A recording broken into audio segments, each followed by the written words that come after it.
To fix a Maytag top-load washer that won't drain, there are several potential causes to consider, including kinked or clogged drain hoses that are too high, or an overloaded washer.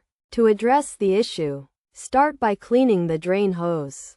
Turn off the washer, disconnect it from the power source, and then disconnect the hose from both the washer and the drainage point. Use a plumber's snake to remove any clogs, and then connect the hose to a tap to wash out any remaining dirt. If the hose is bent, straighten it to ensure proper water flow.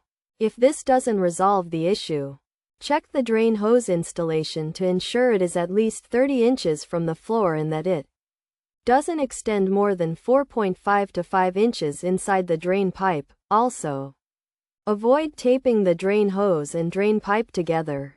Additionally, consider removing some clothes from the washer to prevent overloading.